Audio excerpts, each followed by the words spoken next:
Hi, Anissa Coy here with Firehouse Education and this week's Ask Anissa video column.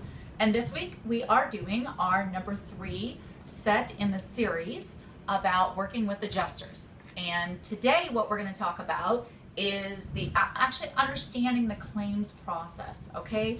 That's the third most important thing for you to understand when working with adjusters, okay? There's a lot of, nuances and tactics that are involved in the claims process, but I don't have time to go over all of them with you, but I want to go over just a couple of real basic ones for you that are really good and very important, okay? To begin with, you really need to be using the software that your insurance adjusters are using. Now, depending on what part of the country or what part of the world that you're in, that could be, there's several different software companies out there that do billing that are pretty set as the platform for insurance billing. And you need to be using the one that is the most popular in your area. I've actually had a couple people email me and I asked for some help with getting some invoices paid. They sent me copies of their invoices and they were done in QuickBooks. I promise you, I've never met an adjuster that ever did billing through QuickBooks for the insurance industry, okay? They billed by the hour and by the thing where you have to understand their lingo, okay? So when you're sending them a bill, they need things broken down by the room. That's how they do their scope of repairs, okay? And you need to understand exactly what a scope is as well as versus an estimate.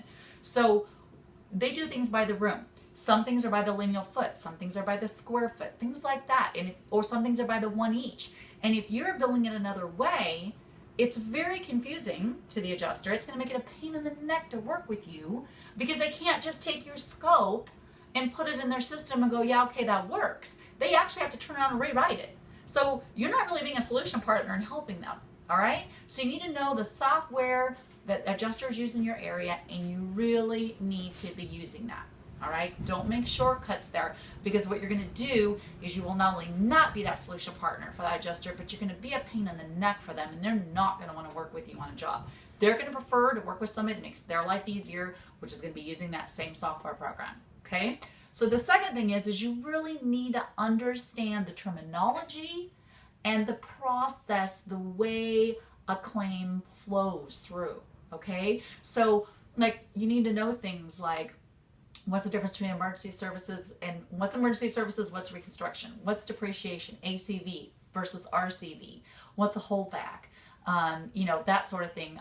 What is a reserve and why do they need to set one? Why are they asking you about setting one? You need to understand this terminology, because this is the world that the adjuster lives in, okay? So when we're filing claims and doing the billing, it's no different than medical. A hospital has to bill the way the medical insurance company is able to accept and process claims. It's no different for us in this industry, okay? If you buck that system, you're kind of bucking the person that pays you, okay? It doesn't really work very well, all right? So you need to find out, and this is gonna be sometimes a little different depending on the insurance company.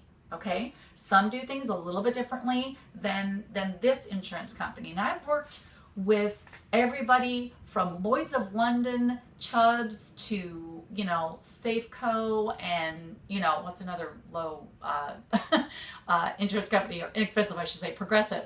I've worked with just about every insurance company that there is, and adjusters all across this country, you guys. This is not just sharing with you things that work in working with adjusters because I happen to have a few good ones here in my state of Washington that I work with. I've worked all over the country, in fact, coaching clients all over the world. So these tactics, these things that I'm talking to you about work all over. They're pretty universal. But you do have to find out, in your area you might have a little different terminology, okay? But for the most part, there's some pretty basic ones, and you need to know them, because if you don't, you're not going to instill confidence from that adjuster that you're wanting to work with you, okay? Now, you could be brand new. I don't care if you're a 10-year veteran or you've been doing this for 10 months. You can absolutely instill the utmost confidence from an adjuster in your ability to take care of a claim in your company. I firmly believe that, okay? But you got to put in your homework. It's how well have you built the relationship? Do you know the terminology? Do you understand things like ACV, RCV, holdback, reserve, this sort of thing? And do you know how to get a hold of that adjuster? And do you communicate well with them when you do? Okay? So I think that's very important for you. So that's, understanding the claims process, big piece of the pie here, you guys, all right? That will go a long way to helping you create a solid relationship, not only for the claim you may be working on right now with the adjuster, but all of those in the future, because of course this is an ongoing relationship we want, right? We don't want to work with an adjuster once. We want to work with an adjuster for years, okay? All right, well, thank you so much for watching the video. I always appreciate your time you spend with me. You know how valuable I feel your time is, so I thank you for that. Be sure you are subscribed to the e-newsletter, rnrmagonline.com, and be sure and ask me questions. You can email me at anisa@firehouseeducation.com or leave a comment below the video here, and maybe I will feature you on the next Ask Anisa video. All right, so we have one more video coming up in our series, so stay tuned for that, and you're not going to want to miss this one. So I will see you on the next video.